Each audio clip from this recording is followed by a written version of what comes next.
नमस्कार विद्यार्थी मित्रांनो, मी जगताप सर स्वागत करतो तुमचं आर एस एज्युकेशनच्या एज्युकेशनल चॅनलवरती. झटपट पटापट उत्तरं पाठवली तुम्ही खटखट, पण काही जणांनी उत्तरं पाठवलेली चुकीची.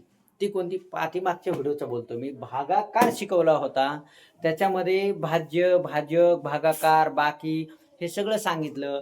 पण ज्या संख्येला पूर्णतः भाग गेलेला आहे त्या संख्येच्या भागाकारामध्ये त्या संख्येला काय म्हणायचं, कोणत्या संख्येला काय म्हणतात, हे थोडं चुकलेलं विद्यार्थ्यांचं. ते कसं सांगतो. आपण दोन गणित सोडवली होती. एक सोडवलं होतं 16/5 आणि दुसरं सोडवलं होतं 18/9. बरोबर, सॉरी मराठीमध्ये लिहिलं झालं. ठीक आहे. तर पहा, तर 18/9 याच्यामध्ये कसं सोडवलं होतं? 9 2 18 आलं, शून्य, बाकी शून्य मी असंच लिहिलेलं होतं त्याही गणितामध्ये.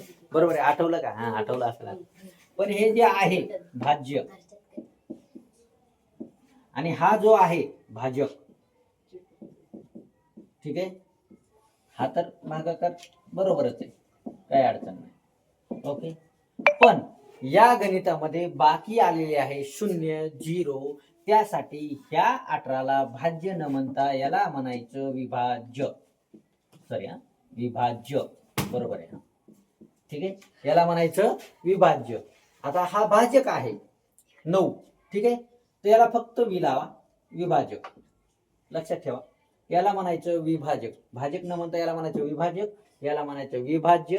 भागाकार बरोबर आहे, बाकी शून्य आहे आणि बाकी शून्य असल्यामुळेच याला विभाज्य म्हणायचं, याला विभाजक म्हणायचं.